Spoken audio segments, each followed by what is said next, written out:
The flames danced malevolently against the night sky, consuming everything Felicity Lockhart had ever known. She stood frozen, her face streaked with soot and tears, watching helplessly as the last timber of her family's homestead collapsed into a fiery heap. It was 1876, 5 years since she'd followed her brother westward to Wyoming territory, and now she had nothing but the thin cotton nightgown on her back and a single photograph of her parents clutched in her trembling hand. "Madam, madam, you can't stay here." Felicity barely registered the voice through her shock. A strong hand gently touched her shoulder, and she turned to find herself looking up into the concerned face of Yates Emerson, the cattle rancher whose property bordered what had been her own. His usually immaculate Stetson was askew, his face blackened with soot, and his shirt sleeves rolled up, revealing muscled forearms that spoke of years of hard work. "There's nothing left," she whispered, her voice breaking. Yates surveyed the smoldering ruins of the modest cabin she'd shared with her brother Thomas before he'd succumbed to pneumonia last winter.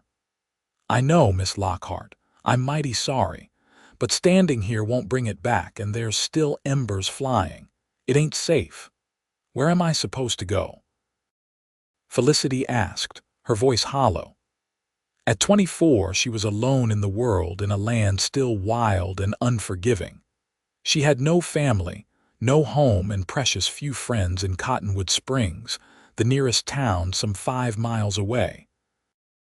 Instead of answering, Yates removed his coat and draped it around her shoulders. The warmth and weight of it startled her from her trance. He took her elbow gently and began leading her away from the still hot remains of her home. "My horse is just over yonder," he said, his deep voice steady as a heartbeat. "Can you ride?" Felicity nodded mutely. She'd learned to ride almost as soon as she'd arrived in Wyoming. It was a necessity in this vast, open country. Yates helped her onto his bay stallion before swinging up behind her.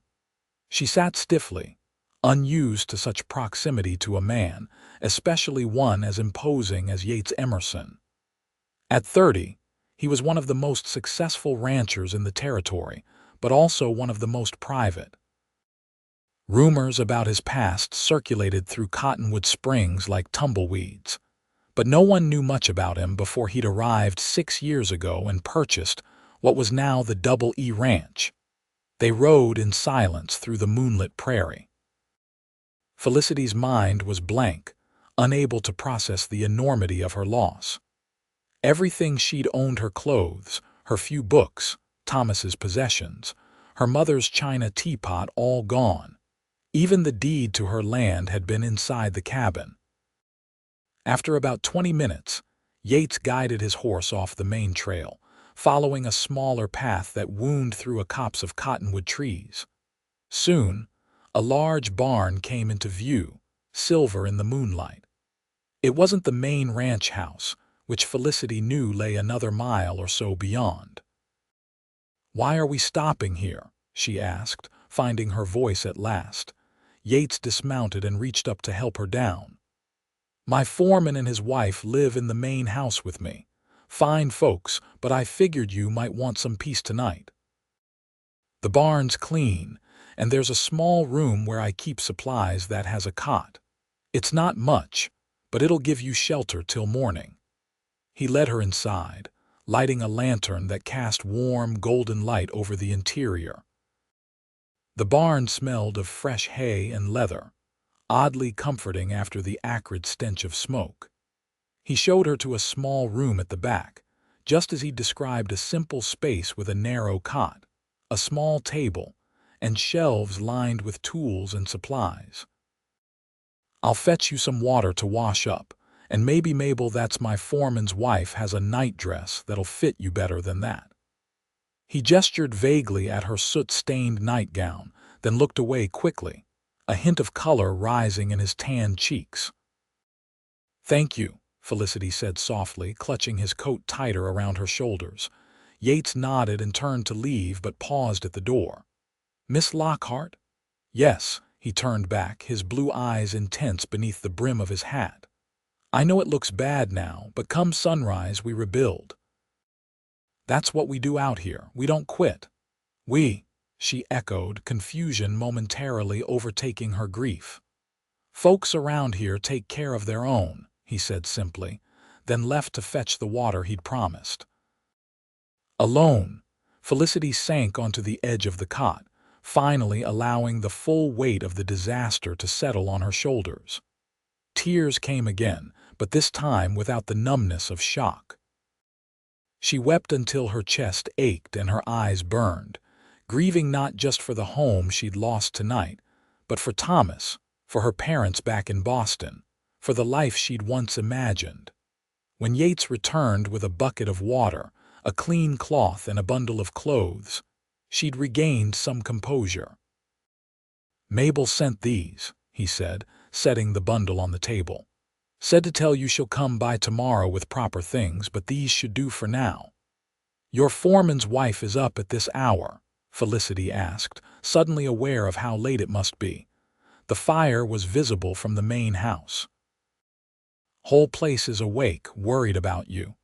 He looked uncomfortable with this admission. "I told them to stay put, figured you wouldn't want a crowd just now." Felicity nodded gratefully. "You're right, please thank them for me." "I'll leave you to rest," Yates said, moving toward the door. "Lock up behind me if you want. I'll be sleeping in the hayloft just so you know there's someone nearby. Not that," he broke off, seeming flustered. "I mean you're safe here. I know I am, Mr. Emerson." And strangely, despite everything, she did feel safe. After he left, Felicity washed as best she could with the cold water and changed into the borrowed nightdress. It was a bit large on her slender frame, but clean and soft.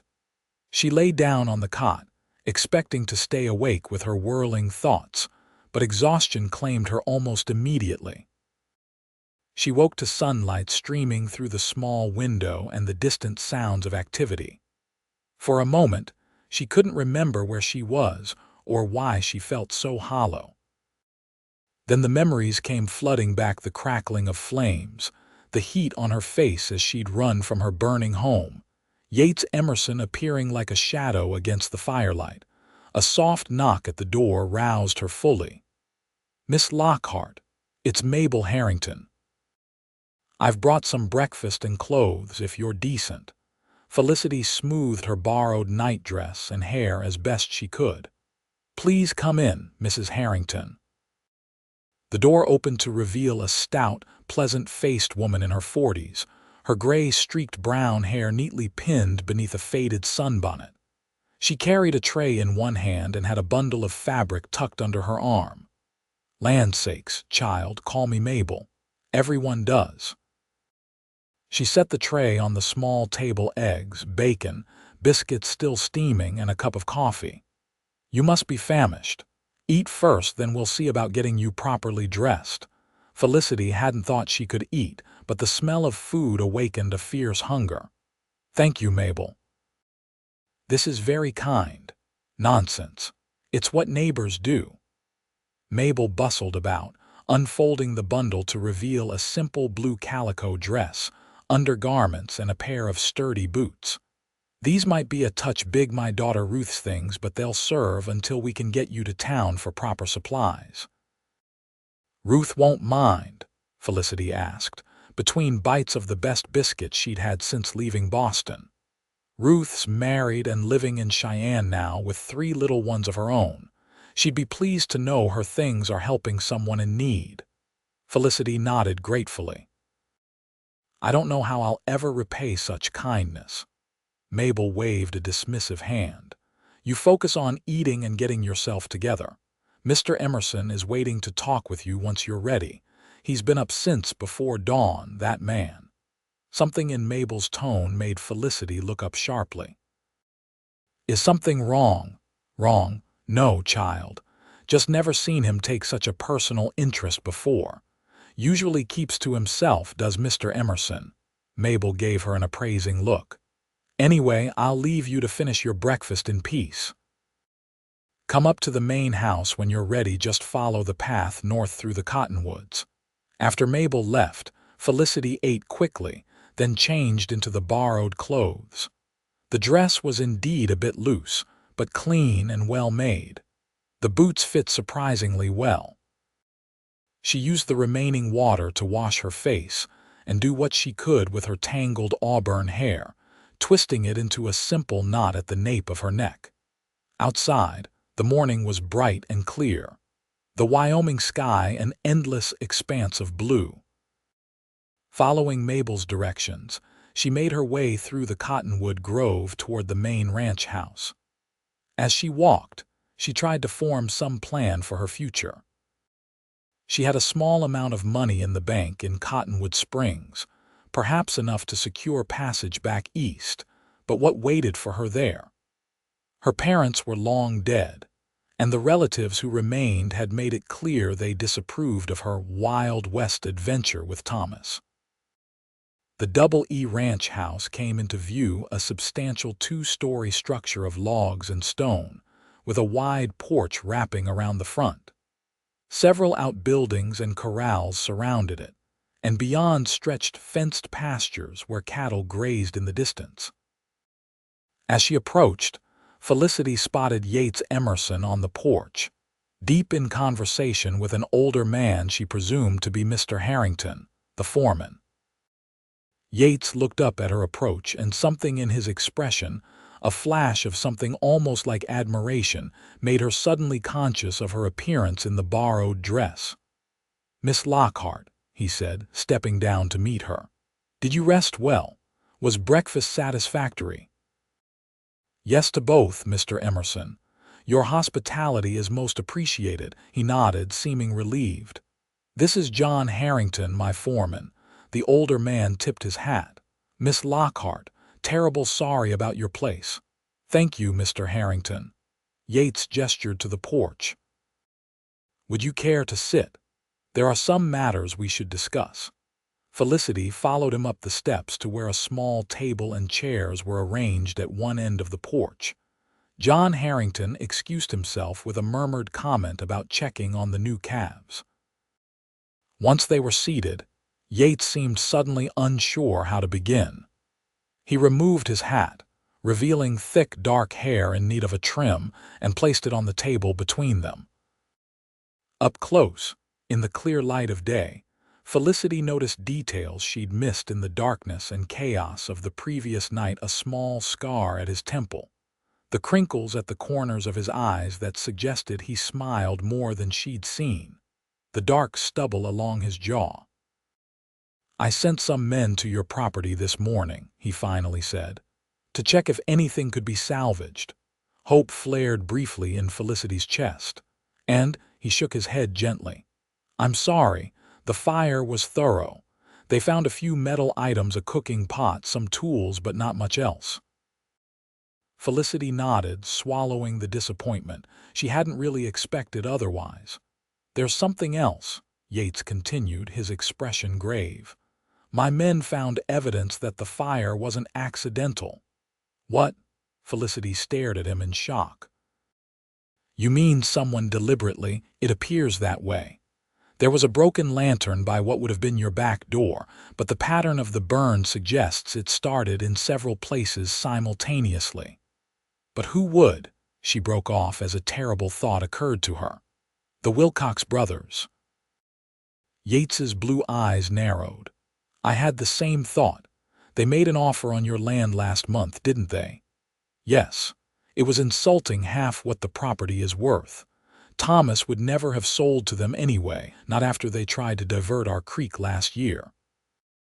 "And you refused them as well after Thomas passed?" It wasn't a question, but Felicity nodded anyway. "They were quite angry, said a woman had no business trying to run a homestead alone." Her hands tightened into fists in her lap. "Do you think they really would have?" "The Wilcox brothers have wanted to expand their ranch for years. Your land has the best water access for miles." Yates's jaw tightened. "I wouldn't put it past them. But to burn someone's home," Felicity couldn't wrap her mind around such deliberate cruelty. Men like that don't see it that way. They see an obstacle to what they want and they remove it. His voice was hard, hinting at personal experience with such men. "What can I do?" Felicity asked, hating how helpless she felt. "I have no proof, and even if I did, Sheriff Miller has always been friendly with the Wilcox family. That's part of what I wanted to discuss with you." Yates leaned forward, his expression earnest. "Without a deed, you'll have trouble proving ownership of your land." "The deed was in my desk," Felicity said quietly. "It's gone now. There should be a record at the land office in Cheyenne, but that'll take time. Meanwhile, the Wilcox brothers will likely try to claim the land, especially if they think you've left the area. But where would I go?" The question that had haunted her all night came rushing back. Yates took a deep breath, as if steeling himself. "I have a proposition for you, Miss Lockhart." Felicity tensed, suddenly wary. She'd heard propositions from men before, especially after Thomas died. Widows and unmarried women were vulnerable in frontier territory, a fact many men were quick to exploit. Seeing her reaction, Yates quickly added, "It's nothing improper, I assure you. I'm suggesting a business arrangement." "What kind of business arrangement?" she asked cautiously. "I need help running this place. Mabel does what she can, but she's getting older and the house is too much for her alone. I've been meaning to hire someone to assist with the household management, correspondence, accounts. Someone educated." Felicity blinked in surprise. "You're offering me a job?" "Yes. Room and board here at the main house plus a fair wage.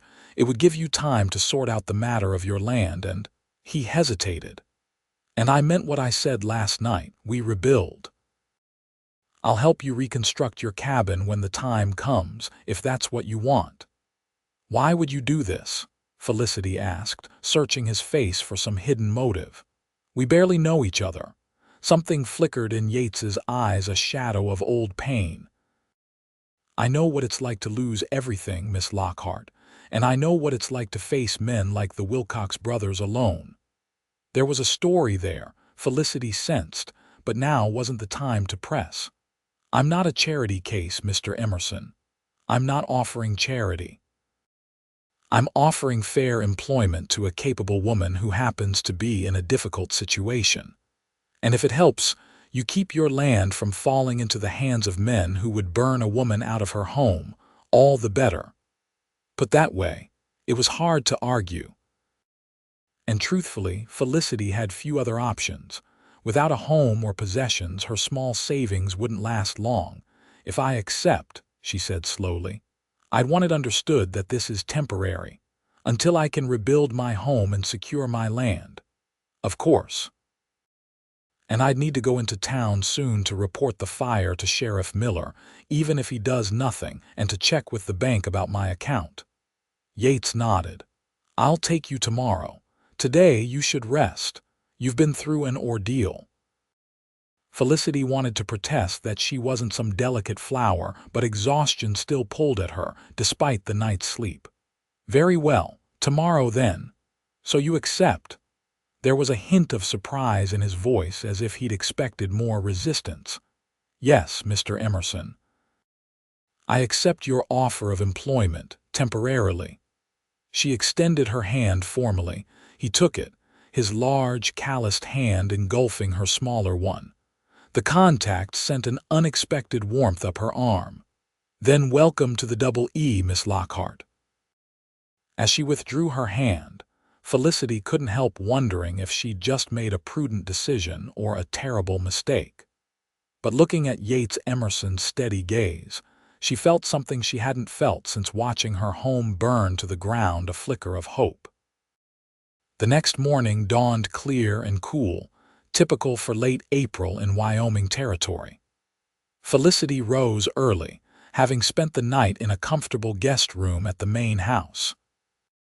Mabel had found her more of Ruth's old clothes, and Felicity dressed in a practical brown skirt and cream-colored shirtwaist, her hair neatly braided and pinned up. She found Mabel in the kitchen, kneading bread dough with practiced hands. "Good morning, dear. Sleep better here than in that drafty old barn, I hope." "Much better, thank you." Felicity moved to help, washing her hands at the pump sink. "Can I assist with anything?" Mabel smiled approvingly. "You can slice those biscuits for breakfast if you'd like. The men have been up since dawn, and they'll be coming in hungry any minute." As if on cue, the back door opened, and John Harrington stomped in, removing his hat. "Morning, ladies. Coffee smells mighty fine, Mabel."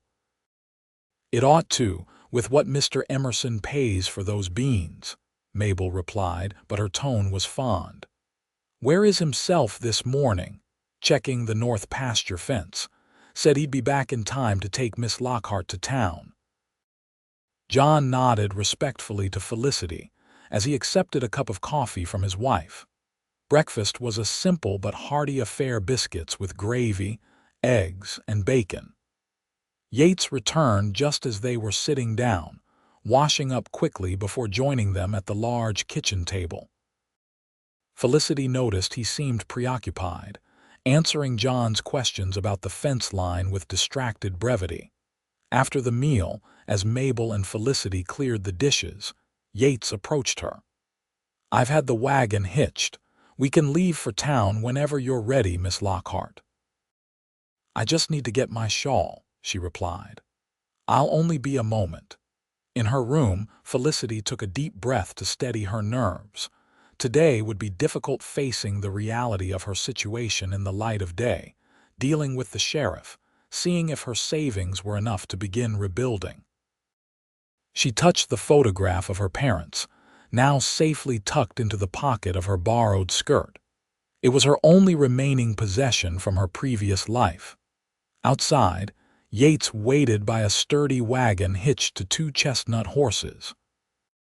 He helped her up onto the seat, his hands strong and sure at her waist, before climbing up beside her and taking the reins.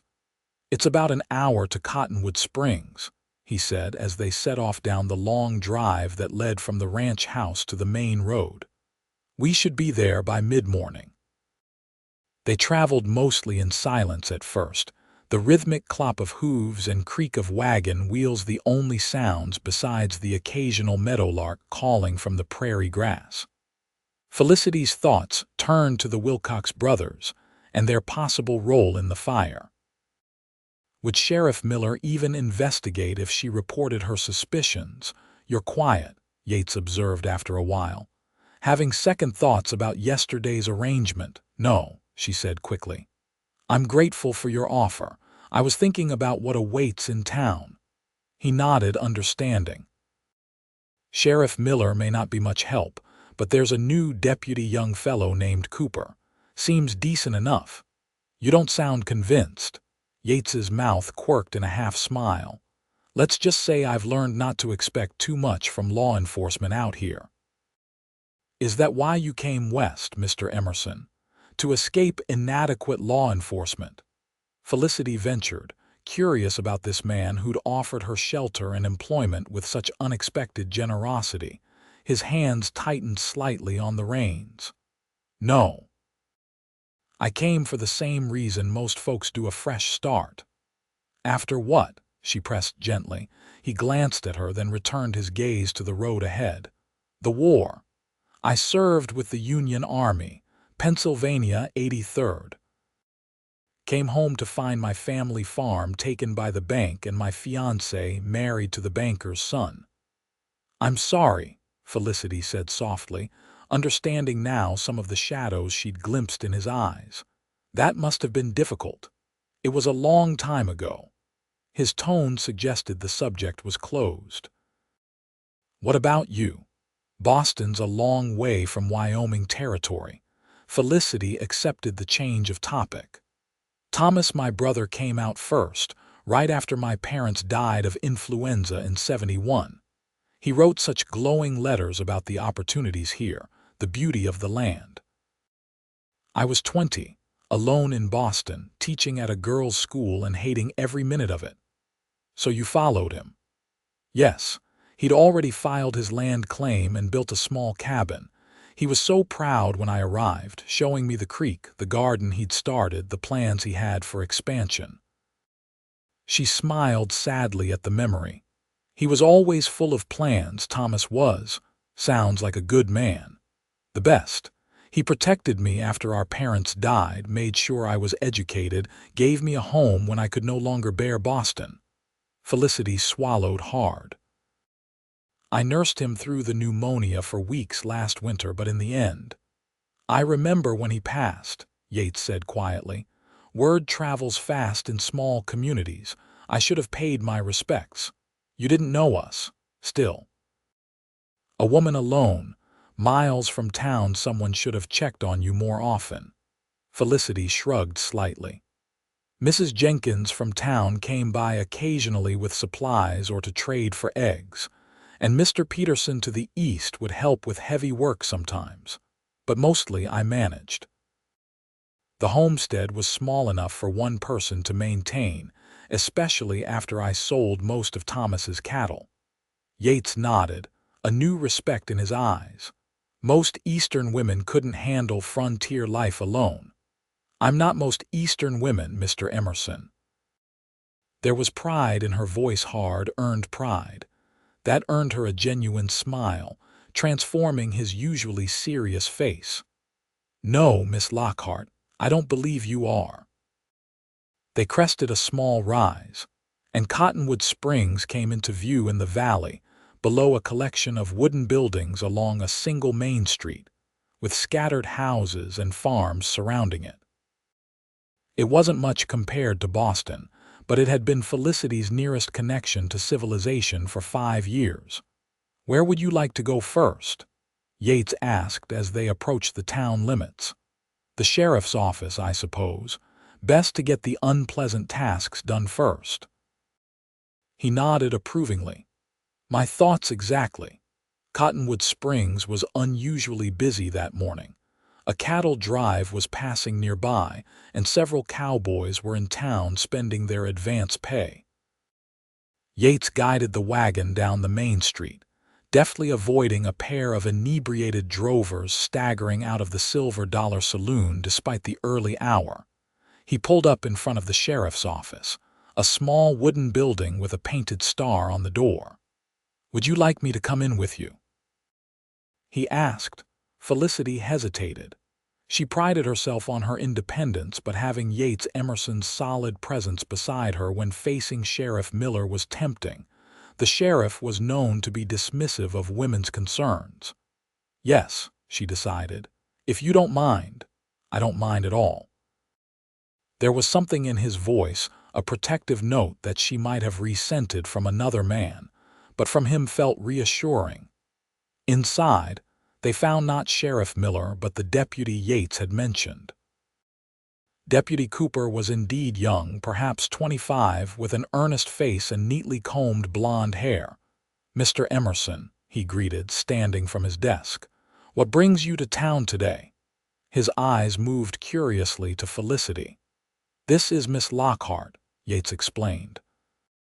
Her home burned to the ground 2 nights ago. We have reason to believe it wasn't an accident. Deputy Cooper's expression turned serious. Miss Lockhart, I'm mighty sorry to hear that. Please, sit down and tell me what happened. For the next 20 minutes, Felicity recounted the events of that night, waking to the smell of smoke, barely escaping as flames engulfed her cabin, and Yates finding her standing shell-shocked before the ruins. She explained about her refusal to sell to the Wilcox brothers and their threats. They said a woman had no business owning good grazing land, she finished. That sooner or later I'd have to sell one way or another. Deputy Cooper had been taking notes. That's concerning, but not exactly proof they set the fire. My men found evidence of multiple ignition points, Yates added. A broken lantern by the back door that looks to have been placed there deliberately. I'd like to ride out and see for myself, Cooper said, surprising both of them. Sheriff Miller is in Cheyenne for the week, so I'm handling things here. If there's evidence of arson, that's a serious crime. The Wilcox family has a lot of influence in this county, Yates pointed out, watching the deputy carefully. Cooper's jaw set firmly. Law's the law, Mr. Emerson. Don't care who your family is. Something like approval flashed in Yates's eyes. Glad to hear it. They arranged for Deputy Cooper to ride out to the burned homestead that afternoon. Then, with that task completed, Yates and Felicity headed to the bank. He seems decent enough, Felicity observed as they walked down the boardwalk. We'll see if he follows through, Yates replied, not quite ready to trust the young deputy. The Wilcox brothers have bought their way out of trouble before. At the bank, Felicity spoke with Mr. Holloway, the manager, about her account. The news was both good and bad. Her savings were intact, $212.43, a respectable sum for a frontier woman, but rebuilding would cost considerably more, especially starting from nothing. There might be a possibility of a small loan, Mr. Holloway suggested, given that you own the land free and clear, but without the deed. Felicity began. Yes, that is a complication. Once you've sorted that matter with the land office in Cheyenne, come see me again.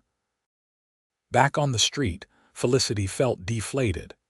Even with a loan, it would take months to rebuild, and that's assuming the Wilcox brothers don't somehow steal my land in the meantime.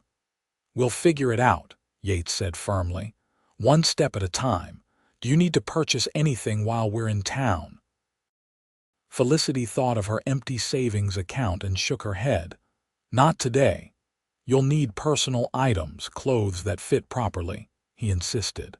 Consider it an advance on your wages. She started to protest, but the practical side of her acknowledged he was right. She couldn't continue wearing Ruth Harrington's old dresses indefinitely. They stopped at the general store, where Mrs. Jenkins, the owner, greeted Felicity with genuine concern. Child, I heard about the fire. Are you all right? Where are you staying? I'm fine, Mrs. Jenkins. Mr. Emerson has kindly offered me employment and accommodation at his ranch until I can rebuild. Mrs. Jenkins's eyebrows rose as she glanced between Felicity and Yates. Has he now? Well, isn't that neighborly? There was a speculative gleam in her eye that made Felicity's cheeks warm. Miss Lockhart needs some essentials, Yates said, either oblivious to or ignoring the implication. Please put it on my account. Of course, Mr. Emerson. Mrs. Jenkins turned to Felicity. Come, dear, let's find what you need. Under Mrs. Jenkins's efficient guidance, Felicity selected several practical dresses, undergarments, a nightgown, toiletries, and a sturdy pair of boots that actually fit her. When Mrs. Jenkins tried to add a frivolous lace collar and a bottle of lavender water, Felicity demurred, but Yates nodded at the shopkeeper to include them. You've lost everything, he said quietly to Felicity. A small luxury or two isn't unreasonable. Their final stop was the post office, where Felicity sent a telegram to the land office in Cheyenne, inquiring about obtaining a copy of her deed. As they were leaving, they nearly collided with two men entering Silas and Edgar Wilcox. Silas, the elder brother, was a broad-shouldered man in his 40s with a perpetual scowl and small, mean eyes. Edgar was younger, thinner, with a sly face that reminded Felicity of a weasel. Both men stopped short at the sight of her. Well, look who's still in town, Silas said, his voice falsely cordial. Heard you had some bad luck, Miss Lockhart. Yes, someone burned my home to the ground, Felicity replied, her voice steady despite her racing heart. How fortunate that I survived to tell the tale. Edgar shifted uncomfortably, but Silas just smiled coldly. Terrible thing, fire. Unpredictable. Guess you'll be heading back east now, what with no place to stay and all. Miss Lockhart isn't going anywhere, Yates cut in, his voice hard as steel, and Deputy Cooper is investigating the fire. As arson, A flicker of something alarm crossed Silas's face before his arrogant mask returned.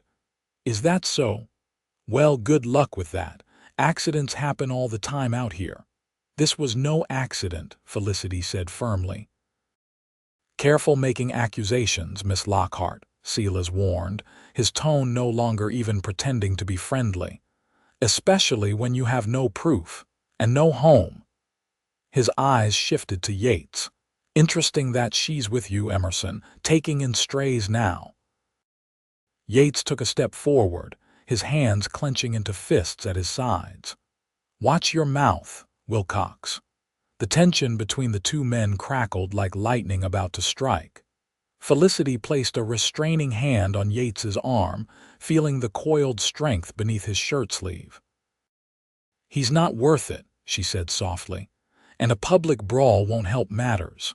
For a moment she thought Yates might ignore her, but then he nodded curtly and stepped back. "We're leaving, Miss Lockhart." As they walked past the Wilcox brothers, Silas called after them.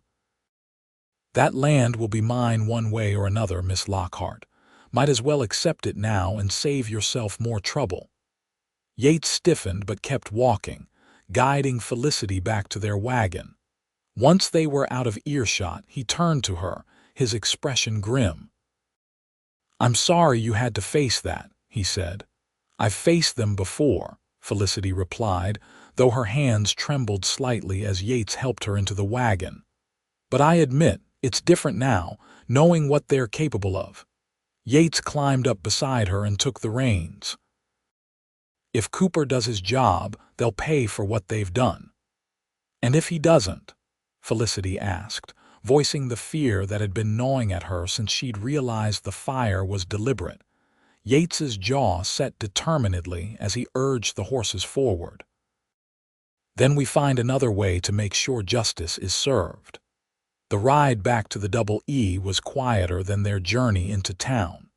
Felicity's mind was occupied with the confrontation with the Wilcox brothers and the uncertainty of her future.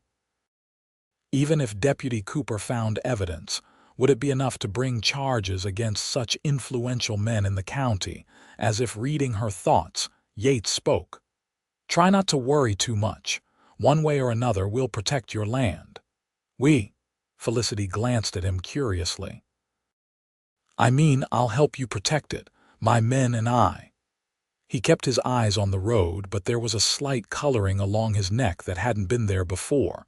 "Thank you," she said simply. "But why does it matter to you? My land doesn't adjoin your main ranch property." Yates was quiet for a moment, as if considering his answer carefully. "I don't like bullies," he finally said. "Never have. Men like the Wilcox brothers think they can take whatever they want because they have money and connections. Someone needs to stand against that." There was that shadow again in his eyes, old pain, old anger. Felicity wondered what experiences had shaped this man, beyond the brief story he'd shared about returning from war to find his world changed. "Besides," he continued, "your creek feeds into the river that runs through my east pasture. If the Wilcox brothers get your land, they'll dam or divert that water sure as anything. Helping you is partly self-interest." Felicity suspected that wasn't his primary motivation, but she accepted the explanation with a nod. "Well, whatever your reasons, I'm grateful." They arrived back at the ranch in the early afternoon. Mabel met them at the door, visibly relieved to see them. "Thank goodness you're back," she said, taking the packages Yates carried from the general store.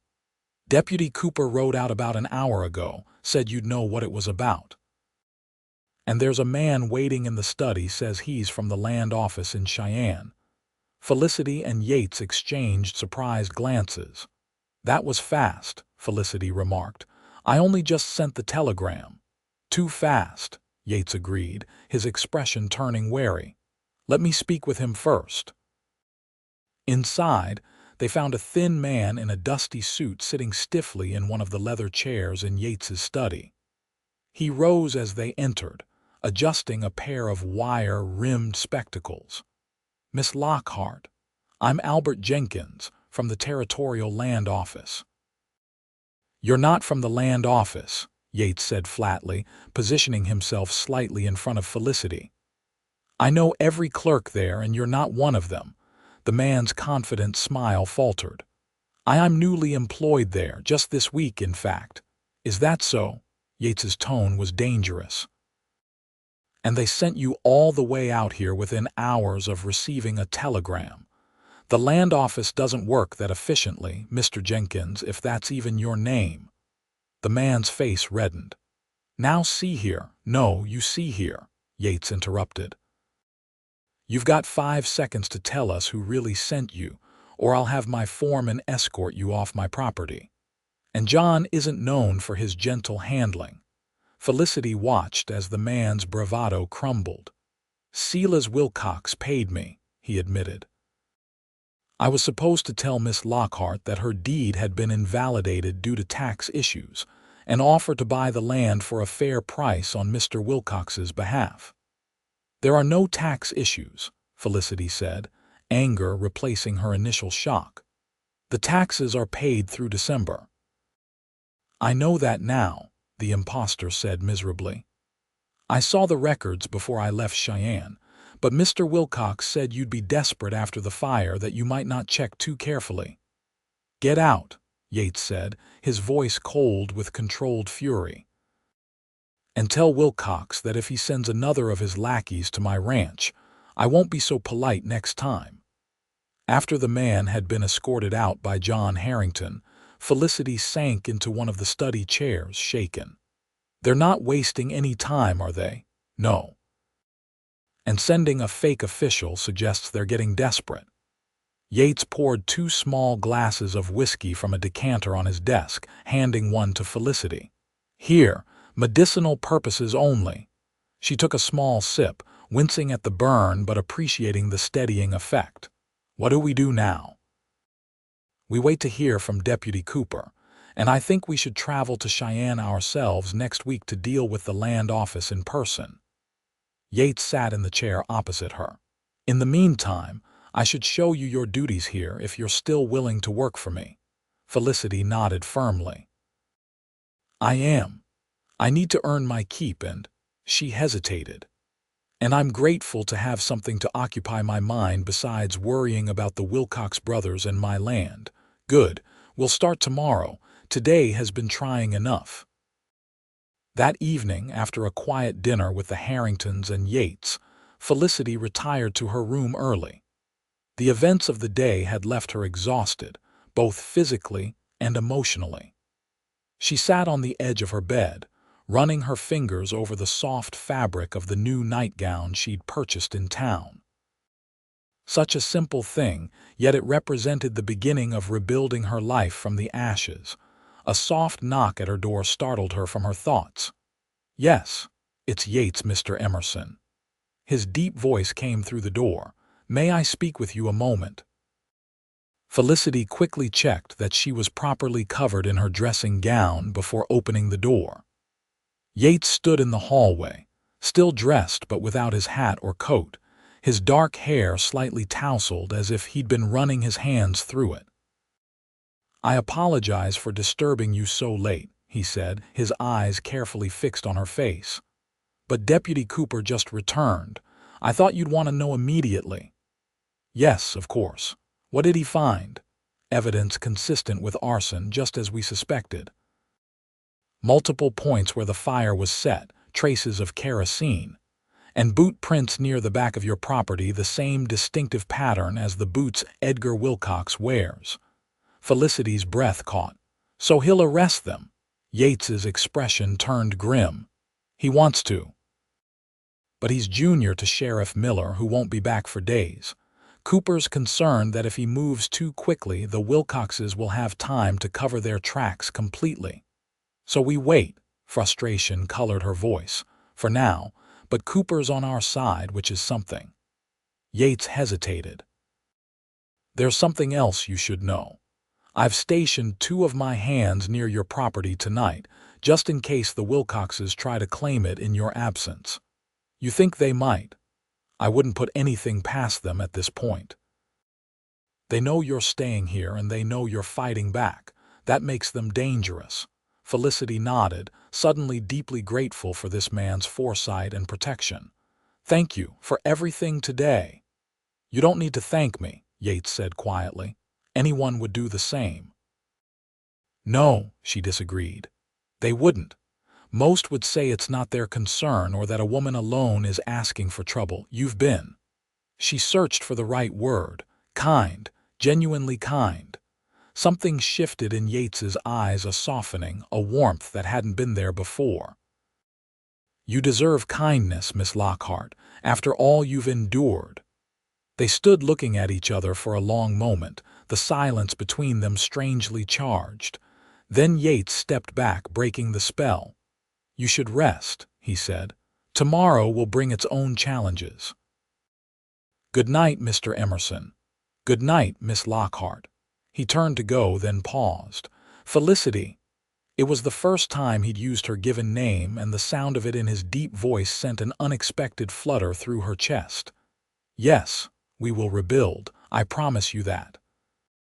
With those words, he left, his footsteps echoing down the hallway as Felicity closed her door, his promise wrapping around her like a warm blanket against the chill of uncertainty.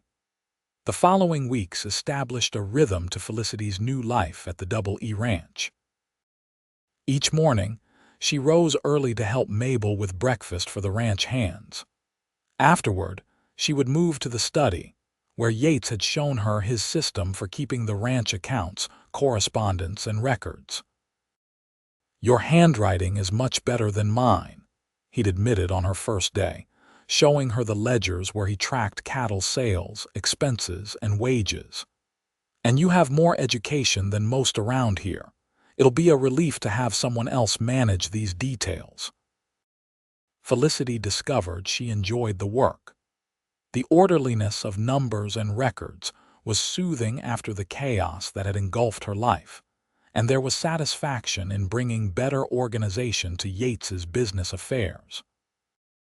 In the afternoons, she typically helped Mabel with household tasks, mending, preserving food, making soap, and the 100 other chores that kept a large ranch house functioning. Occasionally, she would accompany Yates or John on rides around the property, gradually learning the vast expanse of the Double E. Throughout it all, Yates was a steady, solid presence. Their initial formality gradually eased into a comfortable working relationship. He still called her Miss Lockhart in front of others, but when they were alone in the study or riding together, Felicity slipped from his lips with increasing frequency. She, in turn, found herself thinking of him as simply Yates, no longer the intimidating rancher, but a man she was coming to know and respect. News from town arrived sporadically. Sheriff Miller had returned from Cheyenne and, as feared, showed little interest in pursuing the arson case against the Wilcox brothers, despite Deputy Cooper's evidence. Insufficient proof, was his assessment, according to Cooper's message delivered by a ranch hand returning from town.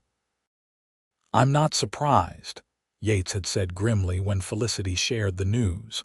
"But I'm not giving up, and neither should you."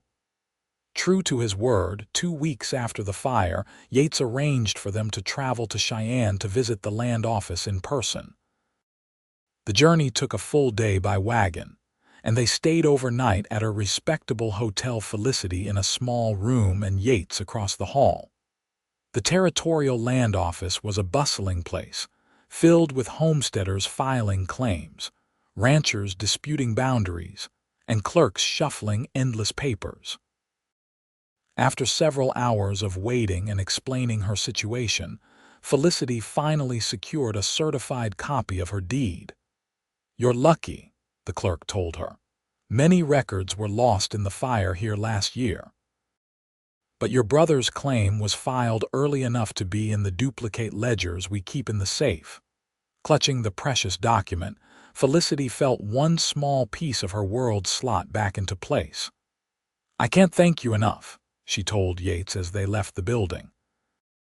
"Without your help, I don't know if I could have managed this." He smiled, those rare, genuine smiles that transformed his face and made her heart beat a little faster. "You'd have found a way. You're remarkably resilient, Felicity Lockhart." That night, over dinner at the hotel restaurant, they discussed next steps. "With the deed secure, we should notify Mr. Holloway at the bank about the loan possibility," Yates suggested, cutting his steak. "And I think it's time to start planning the rebuilding of your cabin." "Is that wise, with the Wilcox brothers still a threat?" Felicity asked, her fork pausing halfway to her mouth. "It sends a message that you're not giving up your land, that you have support." His blue eyes met hers across the table. "Besides, they can't burn down what isn't there. We'll rebuild better, stronger." She noted, not for the first time. "You keep saying that." Yates set down his knife and fork, his expression turning serious. "Because I mean it. You're not alone in this, Felicity, not anymore." Something in his tone made her look up sharply, searching his face. What she saw there, a warmth, an intensity she hadn't allowed herself to acknowledge, made her breath catch. "Yates," she began, not sure what she wanted to say. He reached across the table and covered her hand with his, a gesture so unexpected that Felicity felt a jolt of awareness run through her. "I know this began as a business arrangement, and it can remain that way if that's what you want. But I'd be lying if I said I haven't come to care for you these past weeks." Felicity stared at their hands, as large and tanned against her smaller, paler one. "I don't know what to say," she admitted. "Everything has happened so fast. You don't need to say anything now." He withdrew his hand, though reluctantly. "I just wanted you to know where I stand. Whatever happens with your land, with the Wilcox brothers, my support isn't contingent on your feelings for me." "I know that," she said softly. "I never thought otherwise." They finished their meal in a silence that wasn't uncomfortable so much as contemplative, each lost in their own thoughts. Later, as Yates walked her to her room, he stopped at her door. "Rest well," he said. "We have a long journey back tomorrow." "Yates," Felicity gathered her courage. "I care for you too. I need time to rebuild my life, literally and figuratively, before I can think about anything else." The smile that spread across his face was like sunrise breaking over the prairie. "I can give you time. I'm a patient man." With that, he pressed a gentle kiss to her forehead, the barest touch of his lips against her skin, and bid her good night. The return journey to the Double E seemed faster somehow, filled with a new awareness between them. Nothing had fundamentally changed. Yates was still respectful. Felicity still focused on reclaiming her life, but something had shifted. A possibility now acknowledged that colored their interactions with anticipation. They arrived back at the ranch late in the day to find unexpected visitors waiting: Deputy Cooper and a man Felicity didn't recognize. "Miss Lockhart," Cooper greeted her as Yates helped her down from the wagon. "This is Marshal Davies from the federal office in Laramie." The marshal, a stern-looking man with iron gray hair and a neatly trimmed mustache, tipped his hat. "Madam, Mr. Emerson, might we speak inside?" Once settled in the study with coffee provided by a curious Mabel, Marshal Davies explained his presence. "Deputy Cooper contacted my office about your situation, Miss Lockhart. He was concerned that local interests might be interfering with proper justice being served." "Sheriff Miller refused to pursue charges against the Wilcox brothers," Cooper added, his young face flushed with indignation. "Even with the evidence I gathered, said it wasn't conclusive. Which brings me here," the marshal continued. "Arson is a serious crime, especially when it appears to be part of an attempt to force someone off their legally owned property. The federal government takes a dim view of such tactics." Hope surged in Felicity's chest. "Does that mean you'll investigate?" "I already have, to some extent," Marshal Davies said, pulling a small notebook from his coat pocket. The Wilcox brothers have a history of similar incidents. 3 homesteaders in the last 5 years have left the area after mysterious fires or other accidents. None press charges, but the pattern is clear. "So what happens now?" Yates asked, leaning forward in his chair. "I need Miss Lockhart's formal statement, and yours as well, Mr. Emerson, since you discovered the fire. Then, I'll be paying a visit to the Wilcox ranch." The marshal's expression was grim. "They've operated with impunity for too long, because they've targeted individuals without resources or connections. But burning out a woman alone, that's crossed a line even their friends can't ignore." After taking their statements, Marshal Davies and Deputy Cooper left, promising to return with news within a few days. "You think it will make a difference?" Felicity asked Yates when they were alone. "Marshal Davies has a reputation for thoroughness and incorruptibility," Yates replied. "If anyone can bring the Wilcox brothers to justice, it's him." He squeezed her hand reassuringly. "This is good news, Felicity, the best we could hope for." She nodded, allowing herself to believe, just a little, that justice might be possible after all. The next morning brought an unexpected development. Felicity was in the kitchen helping Mabel prepare breakfast when one of the ranch hands burst in, breathless. "Mr. Emerson, there's a fire at the Wilcox ranch. We can see the smoke from the north pasture." Yates appeared in the doorway, buckling on his gun belt. "How bad?" "Don't know, sir, but it looks substantial." "Get John and 3 men. We'll ride over to help." "Help?" Felicity echoed, surprised. After everything they've done, Yates's expression was resolute. "A fire is a fire, Felicity. No matter whose property, I won't stoop to their level." He turned to the ranch hand. "Saddle my horse. We leave in 5 minutes." As the man hurried out, Felicity approached Yates. "Be careful," she said softly. "The Wilcox brothers might not welcome your help. They might even blame you for the fire. Let them. I know I had nothing to do with it, and so do my men." He touched her cheek briefly. "I'll be back as soon as I can." Hours passed with no word. Felicity tried to occupy herself with household tasks and ranch accounts, but worry gnawed at her. What if the Wilcox brothers were using the fire as a trap? What if Yates was injured trying to help men who had destroyed her home? It was late afternoon when the sound of horses announced their return. Felicity rushed to the porch, relief flooding through her at the sight of Yates riding at the head of his men, tired and soot-stained but unharmed. She hurried down the steps to meet him as he dismounted. "What happened? Is everyone all right?" "The main barn burned completely," Yates said, removing his hat and wiping sweat from his brow. "We managed to save the house and most of the livestock. No one was seriously hurt, though Edgar Wilcox has some burns on his hands from trying to save his prized stallion." "And Sela's. How did he take your assistance?" A grim smile crossed Yates's face. "Not well initially, but he's not fool enough to turn away help when his property's burning. By the end, he was almost civil." "Do they know how it started? That's the interesting part." Yates led her back toward the house, his hand resting lightly on the small of her back. "Marshal Davies arrived while we were fighting the fire. He'd gone to question the Wilcox brothers about your case and found us all battling the blaze. One of the ranch hands confessed almost immediately." "Confessed?" Felicity stopped in surprise, "to starting the fire, and to setting the fire at your place." Yates's eyes were alight with a fierce satisfaction. "A man named Tucker who works for the Wilcoxes. Said Sela's ordered him to burn you out, promised him extra pay for doing it clean with no one getting hurt. But Tucker got to drinking today, got angry about something, and decided to burn the Wilcoxes' barn in revenge. So there's proof now. Real proof. Better than that.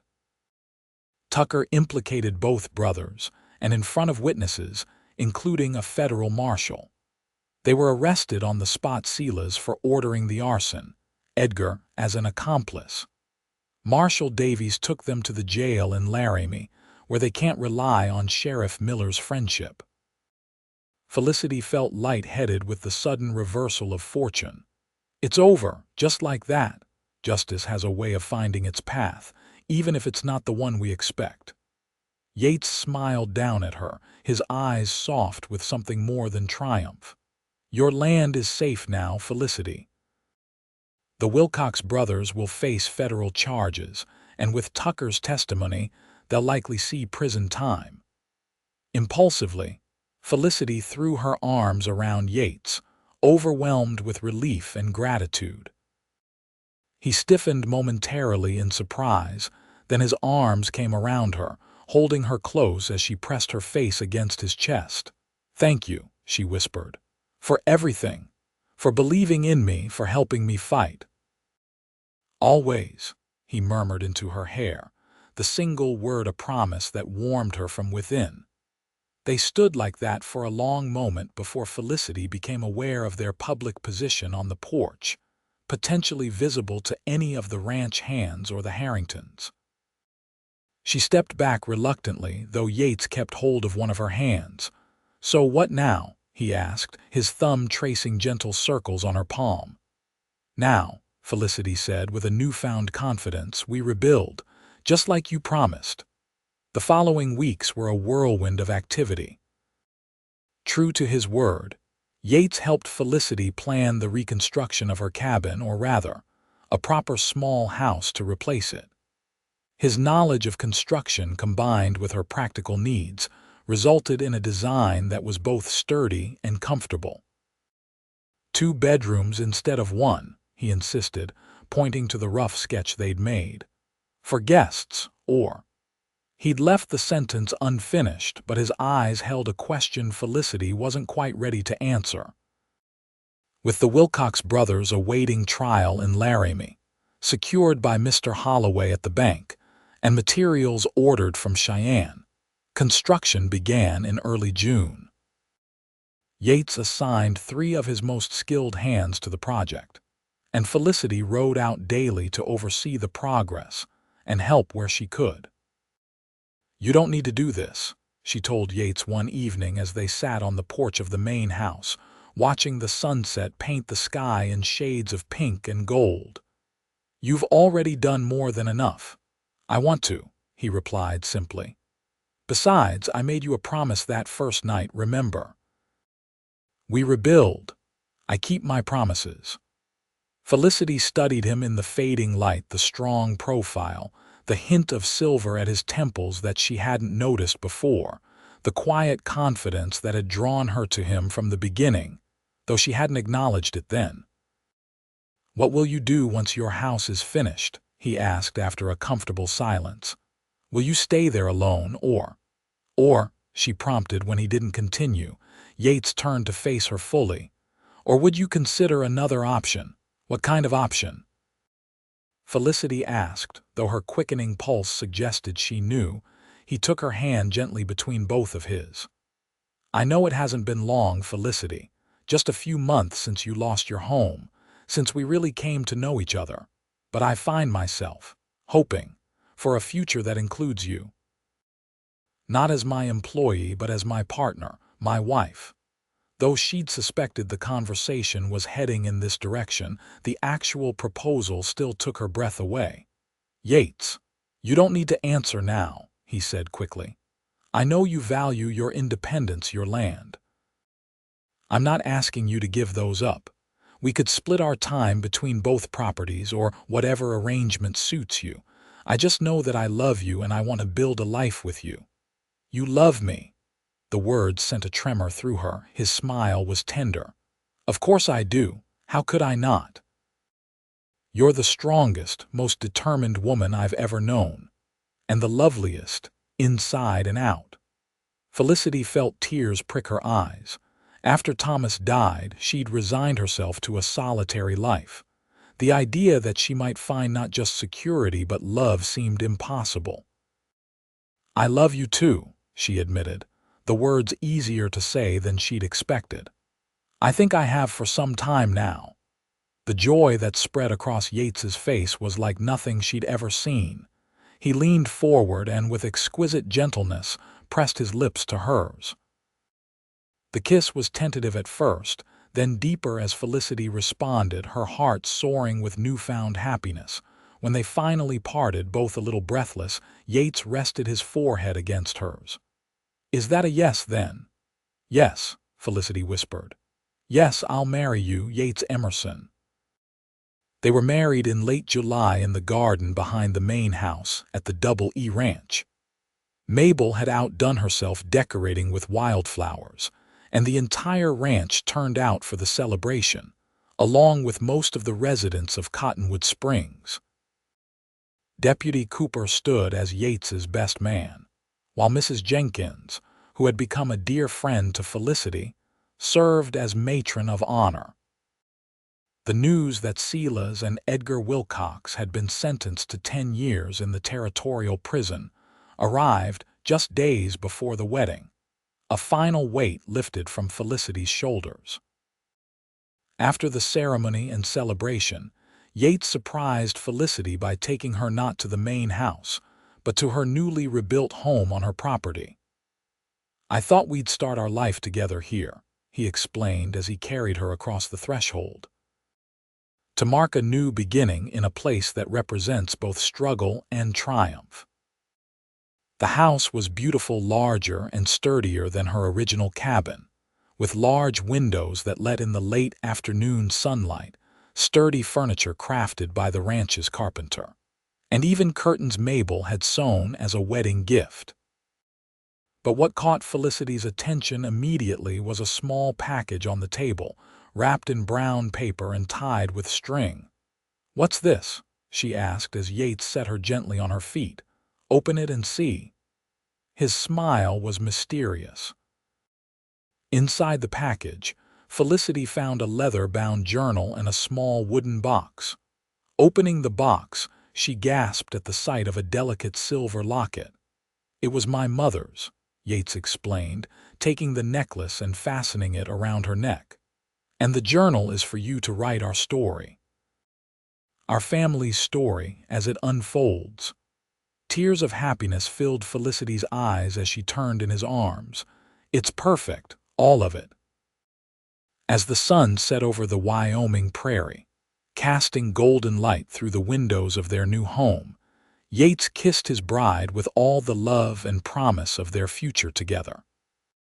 From the ashes of destruction, they had built not just a house, but a foundation for a life filled with love, respect, and partnership, a life neither had dared to hope for until fate and fire had brought them together.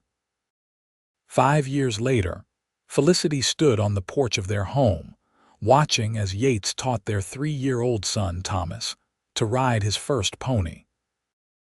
The little boy's delighted laughter carried across the yard, matched by the gentler giggles of their 1-year-old daughter, Eleanor, perched securely on Felicity's hip. The Double E Ranch had prospered under their joint management. Felicity's organizational skills and Yates's ranching knowledge had proved a formidable combination. They divided their time between the main ranch house and their home on Felicity's original property, which had expanded with the purchase of neighboring land when some of the older homesteaders decided to move back east. "Mama, look at me," Thomas called, sitting proudly atop the gentle pony as Yates led it in a careful circle.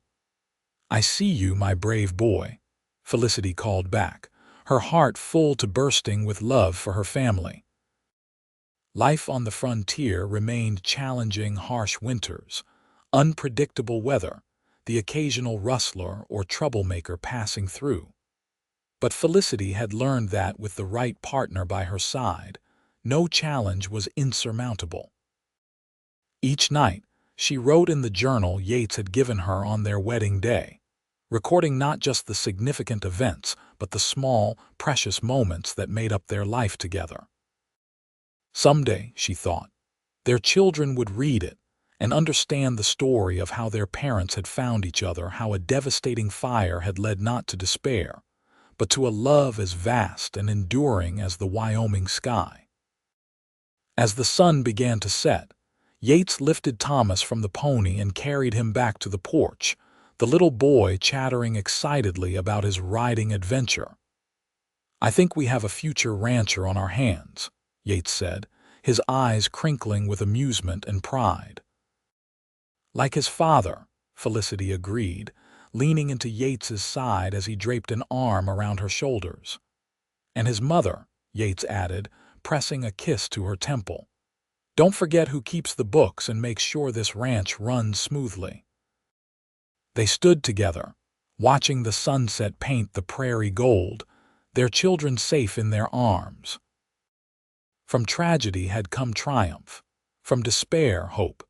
From the ashes of her old life, Felicity had built something far stronger and more beautiful than she could have imagined that terrible night when she'd lost everything.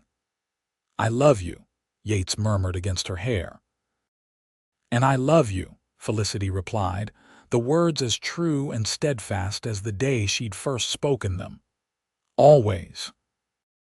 As twilight deepened into night, the family made their way inside, to the warmth and light of the home they'd built together, not just the physical structure, but the love, trust, and commitment that had risen from the ashes of despair on that fateful night when a cowboy had led a hopeless woman to a barn and promised, "We rebuild."